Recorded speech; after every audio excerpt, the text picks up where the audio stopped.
में भगवान का बर्थडे है। सबको जय स्वामीनारायण। तो हाँ, मेरा प्रश्न है, जब हाँ, टेस्ट पेपर आए तो उसको कैसे पास करें? हाँ जी।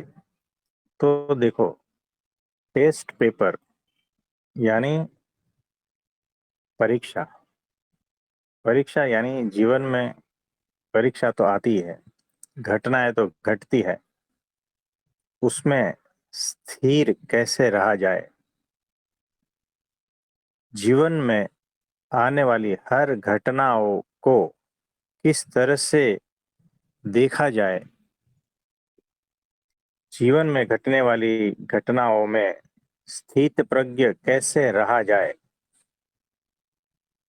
ये एंड रिजल्ट है। और घटनाएं जो है, ये टेस्ट पेपर है।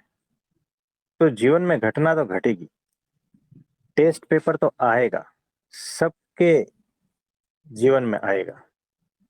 घर से बाहर निकलो, टेस्ट पेपर चालू। घर में रहो, टेस्ट पेपर चालू। हर वक्त यहाँ टेस्ट पेपर है ही, है ना। ये टेस्ट पेपर जो है,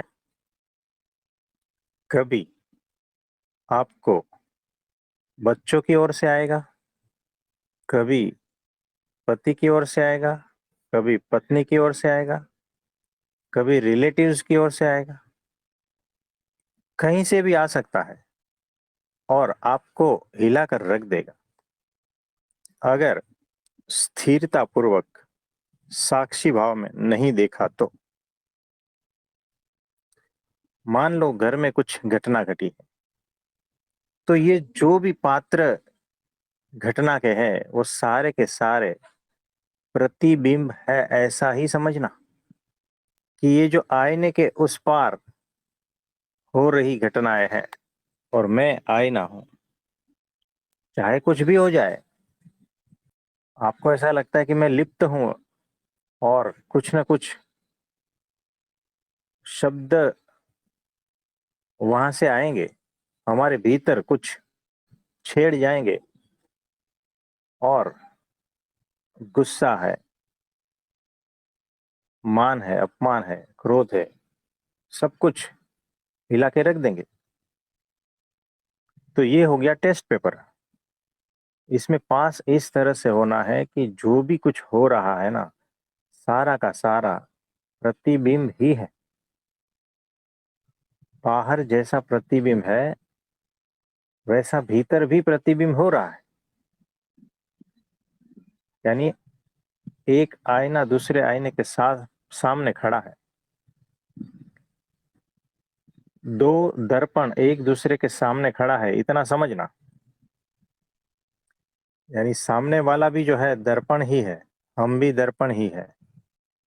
हमारी कुछ हरकतों से वो छेड़ जाता है, क्या कहते हैं उसको, उसके राट में आ जाता है। उसकी कुछ हरकत को देखकर हम भी व्यथित हो जाते हैं। ये होता रहता है, ये प्रतिबिंब एक दूसरे में पड़ते रहते हैं और अनंत पड़ेंगे, अनंत। हर घटना का प्रतिबिंब यहाँ अनंत पड़ता है और ये चलता रहता है, ऐसा सिलसिला है कभी ना रुकने वाला। तो उसमें उलझना नहीं है, प्रतिबिंबों में नहीं उलझना है। साक्षी में ठहर जाओगे तो स्थिरता आ जाएगी। प्रतिबिंब तो पड़ेंगे ही, आप व्यथित नहीं होगे। घटना घटेगी, आप स्थिर रहोगे, शांत रहोगे। सब कुछ होता रहेगा और चला जाएगा। उस दिन कहा था, दाग वाला व्यक्ति दर्पण के सामने आया और चला गया। वो चला ही जाएगा, यहाँ कोई बचा नहीं है, यहाँ कोई स्थायी नहीं है। बड़े से बड़ा राजा भी जो है ना, चला ही गया है। ये सब चला ही जाएगा, इसमें से कुछ भी नहीं रहेगा।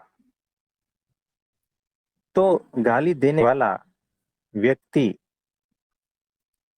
आईने के सामने आया, दर्पण के सामने आया और चला गया। दर्पण ने कुछ भी नहीं लिया, जैसे वो एकदम शांत, स्थिर, निरंजन,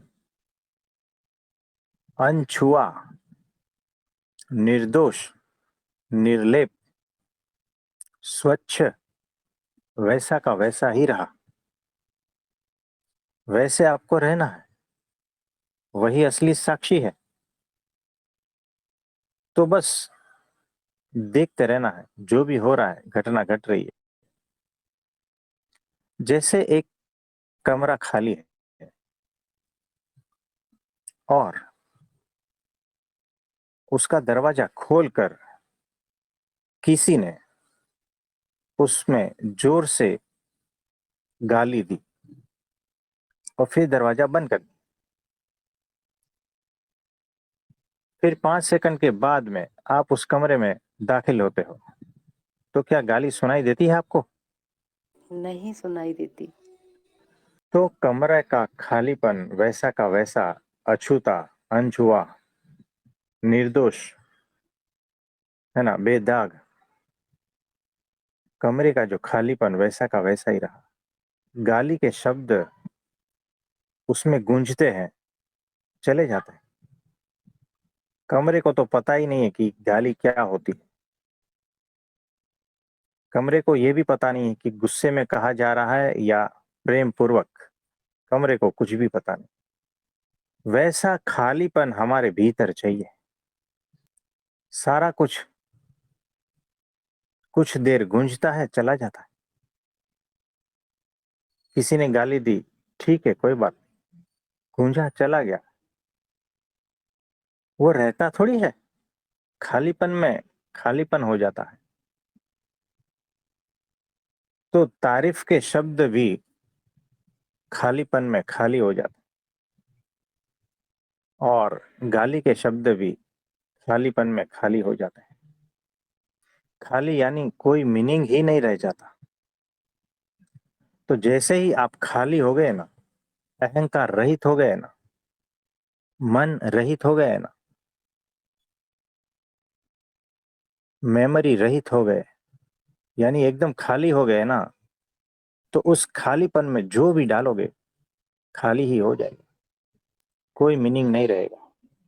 तो बुद्ध जी, महावीर जी ऐसे खाली थे। हमें उस तरह से खाली हो जाना है। वहां कुछ गूंजता जरूर है, लेकिन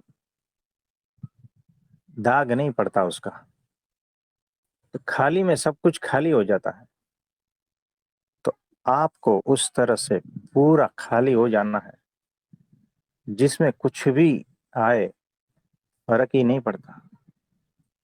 जैसे वो साइंटिस्ट लोग कह रहे हैं ब्लैक होल, उसमें सारा कुछ इतना समा जाता है ना कि पूरा गायब हो जाता है। मतलब इस तरह से वो वैक्यूम खालीपन है।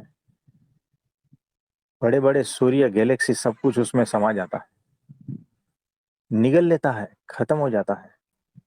ऐसे आपको खाली होना है, सारा कुछ उसमें चला जाएगा, फिर भी पूर्ण मौन, पूर्ण स्थिरता, पूर्ण शांति, पता भी नहीं चलता।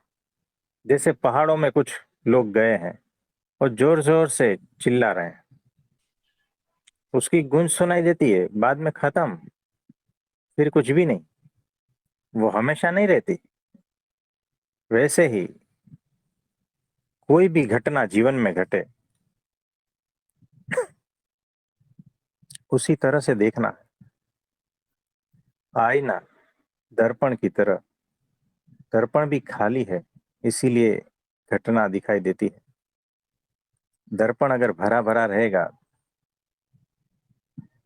कोई प्रतिबिंब नहीं, तो प्रतिबिंब तो होगा, जीवन में होगा, सबके जीवन में होगा। टेस्ट पेपर सबके जीवन में आएंगे और हर पल आएंगे। फिर वो टेस्ट पेपर जैसे लगेंगे नहीं। एक बार आप उस शून्यता में चले गए ना, साक्षी में चले गए, स्थिरता में चले गए, महामौन में चले गए, आत्मस्थ हो गए, फिर वो टेस्ट पेपर नहीं लगता, सहजता लगती है। फर्क ही नहीं पड़ता। आप अपनी मौज में रहते हो, अपने ही आनंद में रहते हो, बाहर चाहे कुछ भी हो जाए ना, कोई फर्क नहीं पड़ता। मुझे बताओ, 5 साल पहले किसी ने कुछ बोला था तो आपकी मेमोरी ने वो पकड़ लिया है, और 5 साल तक आप उस मेमोरी को पकड़ पकड़ कर उसमें से दुख सुख निचोड़ रहे हो, और 5 साल से आप दुखी हो रहे हो। अगर आपने उस चीज को पकड़ा ही नहीं होता ना, तो आज आप आनंदित होते। तो टेस्ट पेपर आएगा, उसको इस तरह से पास करना है, साक्षी में ठहर कर, शून्यता में ठहर कर, अपने में ठहर कर, आत्मस्थ होकर, है ना, इस तरह से उसको पास करना है। इसमें कुछ कहना चाहोगे आप? ने बोला सारा समझ में आया, लेकिन आपने पहले अभी इसमें बोला था कि दोनों आईना है, तो दोनों आईना कैसे? दूसरा तो प्रतिबिंब देख, है ना। हाँ, ये बड़ी अद्भुत बात है। देखो, सामने वाला है ना, वो भी आईना है, उसको भी प्रतिबिंब दिख रहा है, आप, है ना, लेकिन वो आप में लिप्त हो गया है, वो प्रतिबिंब में लिप्त हो गया है, वो आईने में लिप्त नहीं है। यानी वो साक्षी भाव में नहीं है। और आप जो है, आपके सामने वो है, तो आप आईना हो, वो आपके लिए प्रतिबिंब है। आप जब साक्षी में होते हो तो प्रतिबिंब चाहे कुछ भी करे ना, क्या फर्क पड़ता है? आईना तो निर्लिप्त रहता है ना, दर्पण जो है हमेशा निर्लिप्त रहता है, चाहे कैसी भी घटना उसके सामने घटे, वो हमेशा निर्दोष निर्लिप्त ही रहता है। वैसे ही आपको होना है, जैसे आप हो वैसे ही वो भी है। उसके भीतर भी आपका प्रतिबिंब पड़ रहा है कि आपने कुछ बोल दिया है, तो भीतर से उस वो व्यथित हो गए, और सामने उसी का ही रिएक्शन आ रहा है। फिर आप कुछ रिएक्शन दे रहे हो, फिर वो कुछ रिएक्शन दे रहा है, और ये झगड़े का सिलसिला लंबा टाइम तक चलता रहता है। ये समझ रहे हो?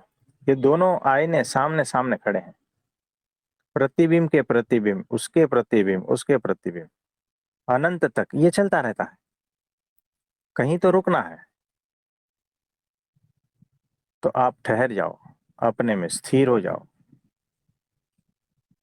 साक्षी में स्थिर हो जाओ, तो प्रतिबिंब तो पड़ेगा, छुएगा नहीं, लिप्त नहीं होगे, है ना।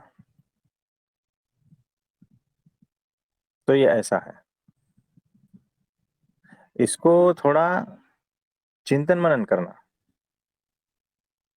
कि आप शांत बैठे हो, है ना, और आपकी शांति किसी से देखी नहीं जाती, वो उसका प्रॉब्लम है ना। आपने कुछ भी नहीं किया, लेकिन आपकी शांति किसी से देखी नहीं जाती, क्योंकि उसके मन में ईर्ष्या है, वो उसका स्वभाव है, जिसकी वजह से उसने कुछ बोल दिया। ये हो गई घटना, ये हो गया टेस्ट पेपर। उसने कुछ बोल दिया, ये प्रतिबिंब है आपके लिए, और आप फिर भी शांत रहे, तो उसके लिए वो शांति प्रतिबिंब है। उसको देखकर फिर उसके मन में गुस्सा आया, फिर भी आप शांत रहे। लेकिन अगर आप शांत रहे, वो समझदारी पूर्वक शांत रहे, तो अच्छी बात है। किसी जिद की वजह से या किसी और कारण की वजह से शांत है, तो उसके ऊपर थोड़ा चिंतन मनन जरूरी है।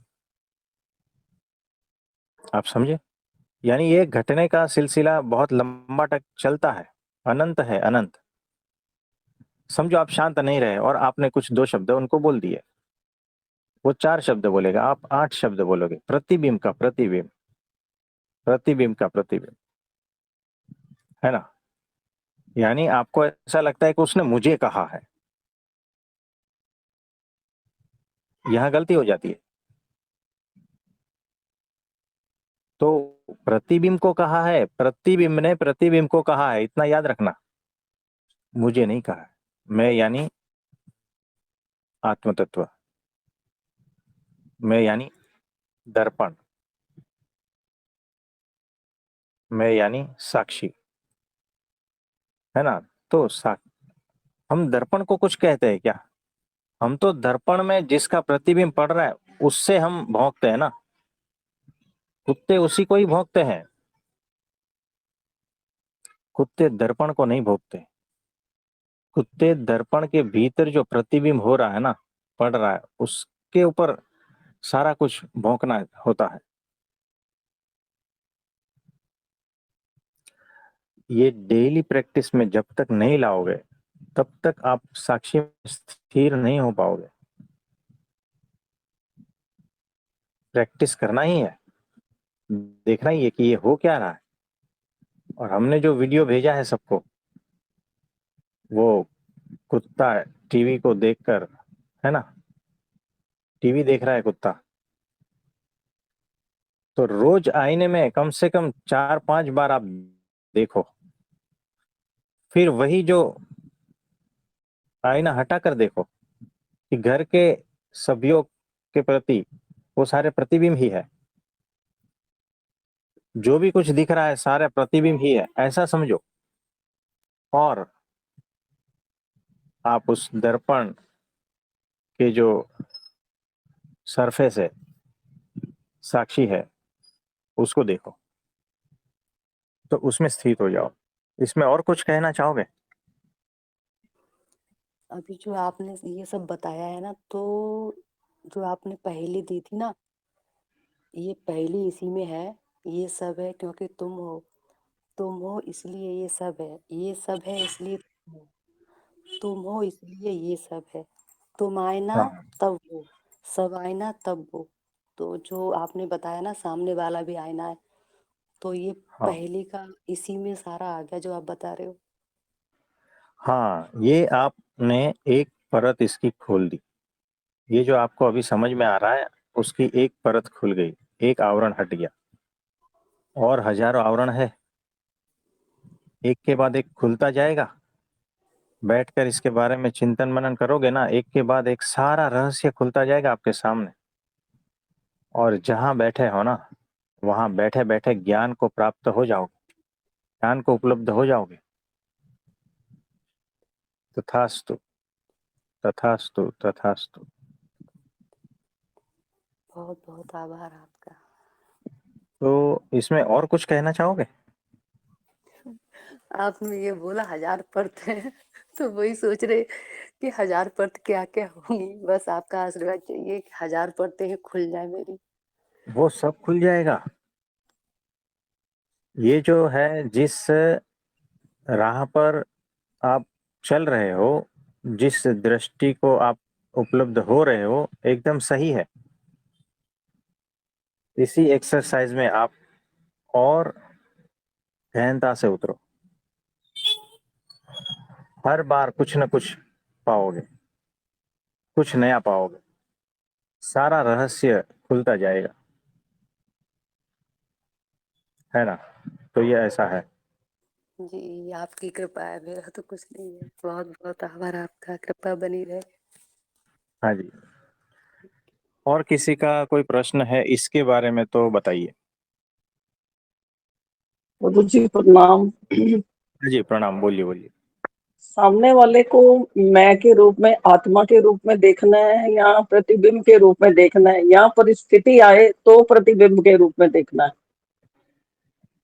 तीनों कर सकते हो आप, तीनों कर सकते हो। आत्मा रूप में भी देखो, जैसे वो निर्दोष है, जी यानी मेरे सामने जो दर्पण है वो निर्दोष है, लेकिन वो जो बिहेव कर रहा है वो प्रतिबिंब है। जी मेरे सामने जो व्यक्ति है वो आत्म रूप ही है, निर्दोष है, उसमें कोई दोष नहीं है, यानी वो आईना है, दर्पण है, ठीक है। जी और वो जो भी कुछ बिहेव कर रहा है वो प्रतिबिंब जैसा है, लेकिन आईना कभी बिहेव नहीं करता, दर्पण वैसा का वैसा ही रहता है। तो जो भी मुझे कुछ दिख रहा है ना, वो मेरा ही प्रतिबिंब है, याद रखना। यानी जी जी अगर वो गाली दे रहा है मुझे, तो समझना कुछ ना कुछ मेरे में दोष है, जिस वजह से जी। वो गाली दे रहा है। यानी टीवी ऐसा सोच रहा है कि कुत्ता भौंक क्यों रहा है। हम्म, टीवी को पता नहीं है उसके भीतर क्या चल रहा है। टीवी कुत्ते को देख रहा है, और टीवी के भीतर जो है ना, एक और कुत्ता है जो मूवी चल रहा है। तो कुत्ते को सामने वाला कुत्ता दिख रहा है, वो टीवी नहीं दिख रहा है ना, इसीलिए कुत्ता भौंक रहा है। यानी सामने वाला इंसान मुझ में कुछ और देख रहा है, क्योंकि उसकी दृष्टि दोष युक्त है ना। जी जी वो मुझे थोड़ी आत्मरूप देख रहा है, वो मुझे निर्दोष नहीं देख रहा है, वो मुझे इंसान जैसा ही दिख रहा है ना। इसीलिए वो मुझे गाली दे सकता है। तो टीवी सोच रहा है कि ये कुत्ता भौंक रहा है, वो मुझे भौंक रहा है, ऐसा नहीं है। मेरे में जो चल रहा है ना प्रतिबिंब, वो जो उसके मन में चल रहा है ना प्रतिबिंब, उसको भौंक हम्म, रहा है। ये आप बहुत गहनतापूर्वक सोचना कि मैं जी जो टीवी हूं, मेरे भीतर कुछ ना कुछ उसको दिखाई दे रहा है। तो सामने वाले इंसान को मुझ में कुछ दिखाई दे रहा है, वो अपना खुद का परसेप्शन है, हम्म, वो उसका परसेप्शन है। वो कुछ चीजों को अपनी मान्यताओं के साथ में मिलाकर कुछ और ही चीज देख रहा है, और उसका प्रोजेक्शन मुझ में कर रहा है। मैं तो सदा से बंद टीवी ही हूं, जिसमें कोई कुछ मूवी नहीं चल रही है, लेकिन कुत्ता देख रहा है कि इसमें कुछ चल रहा है। कभी कुत्ते को खाना दिख रहा है, कभी हड्डी दिख रही है, कभी उसमें भालू दिख रहा है ना। तो कभी डरावने कार्टून्स दिख रहे हैं। तो कुत्ता इस वजह से कभी लालच में आता है, कभी भौंकता है, कभी तारीफ करता है, कभी जवान चाटता है ना।